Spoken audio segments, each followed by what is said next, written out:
तो हमको भगवान के लिए दान देना चाहिए, क्योंकि दान देने से क्या होता है ना, आपके पास बहुत सारा चीज बढ़ता है। लेकिन दान उसके लिए नहीं देना चाहिए कि मेरे पास पैसा अकाउंट में बढ़े बढ़े करके, नहीं। दान हमको इसके लिए देना चाहिए ताकि सब कुछ भगवान का ही है और मैं भगवान की सेवा में ये इस्तेमाल कर रही हूँ, है ना। तो इस भावना से हमको देना चाहिए। ठीक है। तो उसके बाद फिर क्या होता है, दुशासन ये थक जाता है, बेहोश हो जाता है।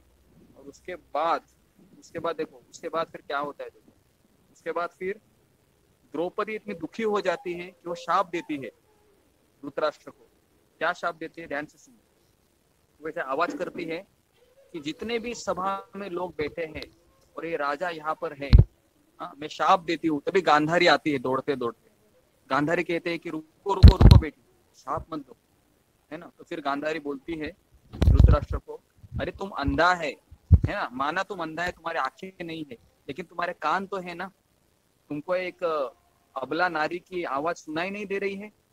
तो उसके बाद फिर वो खड़ा हो जाता है धृतराष्ट्र और कहता है, बेटी बोलो तुमको क्या वरदान चाहिए। तो फिर द्रौपदी बोलती है, मेरा मेरा पहला वरदान है कि मेरे पति को दासत्व से मुक्त करो। और दूसरा वरदान मांगती है कि जो भी हमारे को राज्य हमारा छीन लिया है सब हमको वापस लौटा दो। धृतराष्ट्र कैसे बोलता है कि तीसरा वरदान मांगो।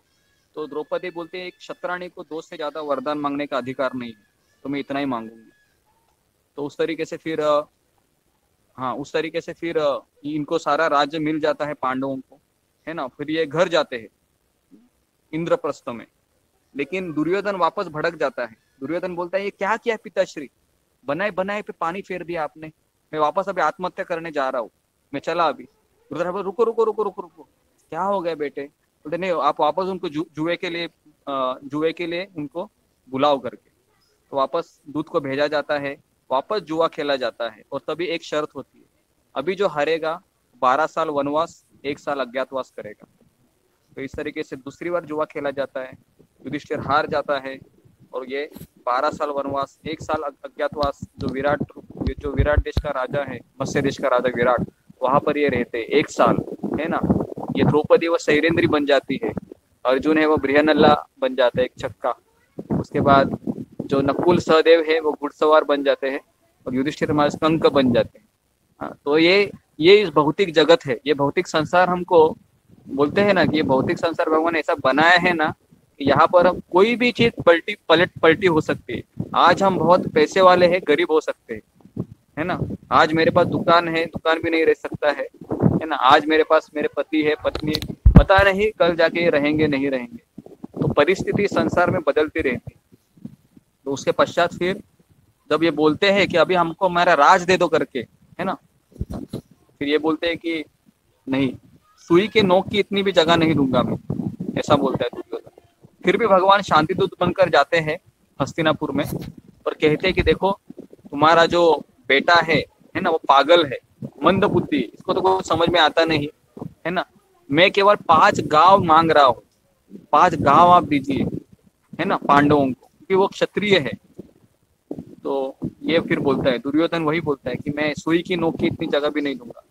और फिर ये बोलते हैं, ये ग्वाला मुझे पागल बोल रहा है नहीं कृष्ण, इसको बंदी बना लो। और तभी फिर कृष्ण विश्वरूप प्रकट करता है बड़ा सा, है ना।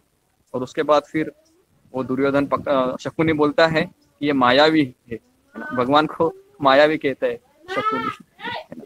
तो इस तरीके से ये पूरा एपिसोड होता है। तो मैं थोड़ा सा पार्श्वभूमि आपको बताया किस तरह से ये इतना इनवी था ना।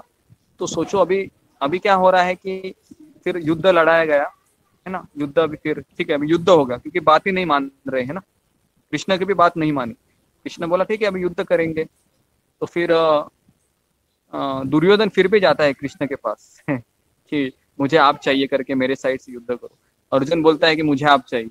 तो कृष्ण बोलते हैं कि मेरे पास 2 पर्याय है, एक पास नारायणी सेना है जिसमें से हर एक सैनिक है, बहुत एक्सपर्ट है ना, हजारों लोगों से एक व्यक्ति लड़ सकता है, और दूसरी जगह पर मैं हूँ, निहट्टा हूँ, एक भी अस्त्र नहीं उठाऊंगा, तो बोलो क्या चाहिए। तो अर्जुन ने बिना कुछ सोचे कृष्ण को मांग लिया, क्योंकि जहां पर कृष्ण है वहां पर सब कुछ है, सब विजय है, सब कुछ है, वहां पर कभी घाटा नहीं होने वाला है। लेकिन जहां पर कृष्ण नहीं है, बड़ा बैंक बैलेंस भी है, बड़ा पत्नी भी है, बड़ा पति है, सब कुछ है, बड़ा जॉब भी है, लेकिन कृष्ण नहीं है, ये सब ना के बराबर है।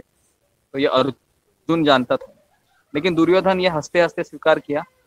और फिर इसके बाद फिर ये अभी कल हम देखेंगे किस तरह से ये अध्याय 1 कल हम गीता महात्म्य में देखेंगे थोड़ा सा, और उसके बाद हम अध्याय 1 चालू करेंगे।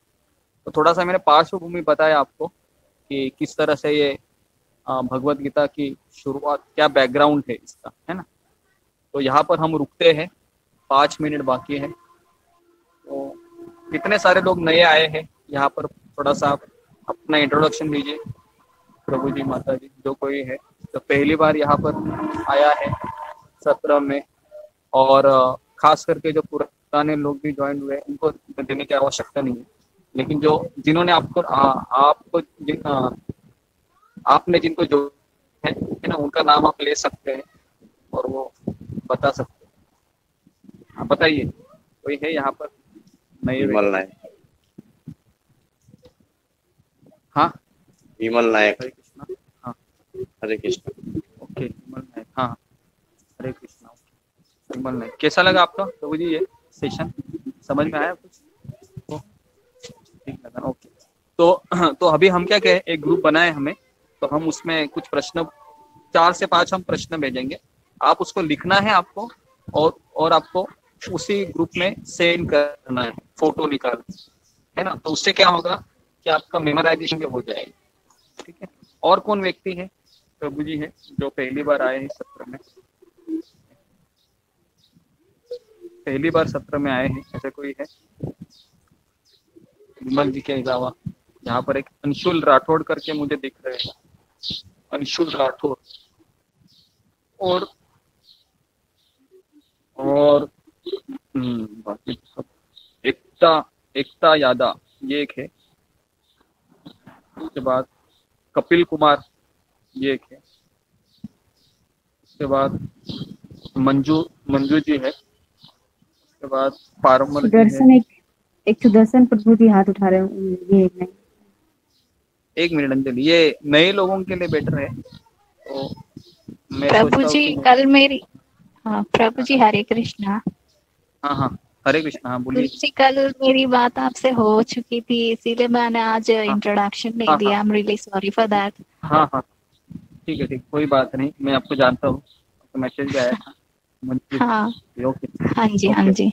प्रभु जी, मेरे को डाउट ये एक है, जो आप बताते जा रहे थे ना, तो मैं लिखती जा रही थी। तो आपने 1 to 16 जो बताया था ना, वो कर्म योगा बताया था।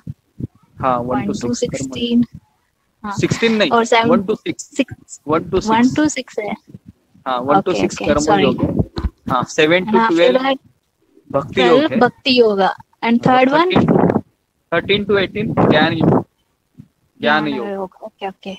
एंड नेक्स्ट एक और सवाल था, जैसे कि द्रौपदी ने क्या बोलते हैं, भीष्म पिता से क्या कहा था, मीन्स लाइक गुस्से में कहा था ना कि आपने मेरा बचाव क्यों नहीं किया, ऐसा कुछ किया बोला था। एग्जैक्टली क्या बोला था?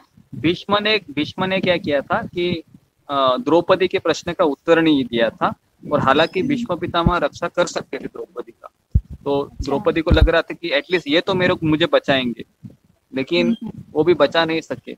उल्टा उन्होंने कहा कि मैं असमर्थ हूँ। तो इसके लिए द्रौपदी और भीष्म पितामह का मन मुटाव था एक तरीके से, है ना। हाँ, ये मन मुटाव था, और ये मन मुटाव कभी खुला पता है जब भीष्म पितामह को अर्जुन ने छल्ली किया था बाणों से, है ना, कुरुक्षेत्र के युद्ध भूमि में, और जब वो लेटे हुए थे तभी ये युधिष्ठिर महाराज को एक और क्वेश्चन है, पहले मैं ये कंप्लीट करता हूँ, एक मिनट पहले मैं कंप्लीट करता हूँ ये कि युधिष्ठिर महाराज को ये प्रवचन दे रहे थे तब, हाँ, ये भीष्म पितामह वहां पर बाणों की शैया पे। तो तभी द्रौपदी बोलती है कि तभी आपने प्रवचन क्यों नहीं दिया, जब मेरा वस्त्रण हो रहा था तब तो आप एकदम खामोश बैठे थे। तो तभी के भीष्म पितामह कहते हैं, तभी मेरे शरीर में कौरवों का खून दौड़ रहा था। अभी तुम्हारे पति ने क्या किया है, अपनी बाणों से उस खून को निकाल दिया है, तो इसके लिए मैं तुम्हारे पति को अभी प्रवचन दे रहा हूँ। तो इस तरीके से अच्छा। महाभारत में लिखा हुआ है सब। ओके, थैंक हाँ यू। प्रभु जी एक और सवाल है, सॉरी।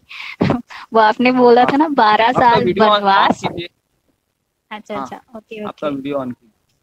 सब लोग ओके यहाँ पर सर। वीडियो ऑन करेंगे तो अच्छा रहेगा ना, नहीं तो आकाशवाणी की तरह लगेगा फिर, है ना, आकाशवाणी कहाँ से हो ऐसा हो। ओके, हाँ बोलिए। प्रभु जी एक और सवाल था, जैसे कि आपने बोला था ना कि 12 साल हाँ, वनवास और 1 साल अज्ञातवास। अज्ञातवास, हाँ हाँ एक बराबर। साल अज्ञातवास 12 है साल क्या? वनवास, 1 साल अज्ञातवास। अज्ञातवास मतलब क्या अज्ञातवास है? 1 साल का था। अज्ञातवास मतलब? अज्ञातवास मतलब आपको, मतलब पहचान में नहीं आना चाहिए, मतलब हाँ आपको हाँ, कोई पहचान नहीं सीक्रेटली, सकता, हाँ हाँ हाँ। ऐसे ऐसे आपको, हाँ सीक्रेट गुप्त अवस्था में रहना है आप। अगर आप पहचान में आ गए तो ऐसा कंडीशन था, वापस 12 साल वनवास रिपीट होंगे। समझ में आ रहा मेरे है को ना? अगर मान बहुत लो कि उस इंटरेस्टिंग लग दौरान रहा था। पहचान में हाँ। आते हैं, हरे इंटरेस्टिंग है कृष्ण प्रभु महाभारत, जी। लेकिन अभी हमारे पे भगवत गीता की तरफ। हाँ हरे कृष्ण प्रभु जी, ओके केवल एक छोटा सा मंजू जी, प्रश्न हाँ है, शुरुआत करने थैंक से यू पहले। सर। अ, प्रभु जी, प्रश्न नहीं है, हाँ हाँ प्रश्न भी नहीं है वैसे ही। हाँ जैसे हमें गुरु जी का सम्मान कैसे करना चाहिए और उनसे वार्तालाप कैसे करनी चाहिए, और जो हमारे भक्तगण है जो हमारे साथ प्रभु जी है, उनसे कैसे उनका हाँ। सम्मान करना चाहिए, उनसे वार्तालाप कैसे करनी चाहिए। जैसे यहाँ पर अभी जेंट्स से प्रभु जी बोल सकते, लेडीज को माता जी, और आप उनको जो भी आप उनका पहले, अभी जैसे सेशन में हम देखते हैं, हमारा पुराने सेशन में भी बहुत सारे लोग एक दूसरे को पहचानते हैं, बातें करते हैं, है ना, तो इससे क्या होता है कि आपको एक सत्संग का हमको लाभ मिलता है। लेकिन हमेशा दो भक्त जब एक साथ मिलते हैं तो केवल एक ही विषय पे चर्चा करते हैं, कृष्ण के बारे में चर्चा करते हैं, वो कोई ये सब बाहर का सांसारिक चीज के ऊपर चर्चा नहीं करते। तो इसके लिए हमको ये चर्चा करनी चाहिए भक्तों के साथ, और कैसा व्यवहार करना चाहिए और आदर कैसे देना चाहिए। तो हमें उनको दंडवत प्रणाम करके बोलना चाहिए, है ना, चाहे वो आपको सिखाने वाला व्यक्ति हो, या चाहे आपको ऐसा लगा कि ये मेरे से वरिष्ठ है, या तो फिर आप उनको दंडवत प्रणाम बोल सकते हैं। और मैं आपसे कुछ पूछना चाहता हूँ, आप शब्द का ज़्यादा इस्तेमाल होना चाहिए और तुम शब्द का प्रयोग नहीं होना चाहिए। और हमेशा हमको एक आदर का भाव होना चाहिए जब हम किसी भक्त के साथ बात करते हैं, क्योंकि वह एक कृष्ण को रिप्रेजेंट कर रहा है ना। तो भगवान कहते हैं कि मेरा रिप्रेजेंटेटिव है ना, वो मेरे लिए बहुत मायने रखता है कृष्ण के लिए, है ना। तो इसके लिए इस तरीके से हम विचार, जब हम एक सेशन हम जब लेंगे कि कैसे हमको आदर करना चाहिए, नम्रता से कैसे हमको सहयोग करना चाहिए, तो ये सारी चीजें आएगी धीरे धीरे। ओके धन्यवाद हरे गुरु जी। कृष्णा प्रभु। ओके, हरे और किसी कृष्णा को गुरु कुछ जी। बोलना है? हरे कृष्णा। हरे कृष्णा। आप तो, हाँ एक मिनट, मोनी बोलो, सभा में कुछ कौन बोलना दो है? व्यक्ति, जी जी गुरु जी, आज सभा में कौन दो व्यक्ति थे जो लीला को जानते थे? समझ में सभा नहीं में आया। कौन दो व्यक्ति थे जो लीला को जानते थे? सभा में कौन दो व्यक्ति थे जो लीला को जानते थे? सभा में? हाँ, कौन सभा सी में सभा कौन में? दो व्यक्ति हाँ, थे? द्रौपदी श्रीधरन हुआ था, कौन? तो उसमें कौन दो व्यक्ति थे जो जानते थे इस लीला को? इस लीला को जानते थे द्रौपदी के, इसमें तो सभी लोग थे तभी। विदुर भी थे, विदुर कृष्ण, जी नहीं थे? नहीं नहीं, कृष्ण लीला, कृष्ण लीला को जानते थे। कृष्ण लीला को जानते थे, उस सभा में ऐसे कुछ लोग थे। तो देखिए, जी माता जी, शायद माता जी पूछ रही हैं कि उस सभा में हाँ, वो कौन दो जने थे जो जानते थे इस लीला के बारे में। इस लीला के बारे में ऐसा कोई जानने वाले मतलब केवल व्यासदेव जी थे, जो जिन्होंने प्रेडिक्ट किया था ये सब होने वाला है। और दूसरा है, क्योंकि कृष्ण की योजना को कोई जान नहीं सकता, तो व्यासदेव जी एक कृष्ण के अवतार थे, तो उनको पता था ये होने वाला था, और किसी को कुछ पता नहीं था कि द्रौपदी का वस्त्रहरण होने वाला है, ये सब होने वाला है। तो उसके लिए किसी को पता नहीं था कि ये सब होने वाला है, तो इसके लिए ये प्रश्न थोड़ा सा मुझे ये लगा। ठीक है, कोई बात नहीं। और कुछ पूछना है आपको? गुरु जी, जो हमसे छोटे हैं उनको तुम करके नहीं बात करना, जैसे हमसे छोटे भी इसमें रहते हैं ना, नहीं नहीं, भक्ति में क्या होता है, छोटा बड़ा कुछ नहीं होता है। मान लो आप बूढ़े भी है और अगर कोई व्यक्ति है छोटा है ना, लेकिन आप ज्यादा नॉलेज रख रहा है, 16 माला ज्यादा कर रहा है, सिंसियर है, तो आपने उसको रिस्पेक्ट देना चाहिए, है ना। क्योंकि भक्ति में क्या है ना, बूढ़ा वगैरह कुछ नहीं होता। भक्ति में व्यक्ति जितना प्रगत है ज्ञान में, जितना वो शास्त्र में पटु है, तो उसका उम्र कितना भी हो, है ना, 10 साल 15 साल भी रहे, तो हमको आदर देना चाहिए। हाँ, तो यहाँ पर हम रुकते हैं। तो बहुत सारे लोगों को धन्यवाद। तो अभी हमने फर्स्ट सेशन चालू किया है, कल हम गीता महात्म्य देखेंगे और देखते हैं गीता महात्म्य के में आधा सेशन तो गीता महात्म्य होगा और फिर हम अध्याय 1 से हम शुरू करते हैं। और मैं चाहता हूँ कि जिनके पास गीता नहीं है वो ग्रुप में लिखे कि मेरे पास गीता नहीं है, और आप अपना एड्रेस भी लिखिए, ठीक है, तो आपको फिर गीता पहुंचा दीजिए। हरे कृष्ण प्रभु जी। हाँ, हरे कृष्ण। तो अभी हम यहाँ पर रुकते हैं। तो बहुत बहुत धन्यवाद आप सारे लोगों का। हरे कृष्ण प्रभु कल जी। आप आते हरे रहिए। कृष्ण प्रभु जी। हाँ, हरे कृष्ण। हरे कृष्ण। हरे कृष्ण। हरे कृष्ण। हाँ, हरे कृष्ण। हरे कृष्ण। हरे कृष्ण प्रभु जी। सभी को हरे कृष्ण और दंडवत प्रभु जी। हरे कृष्ण माता।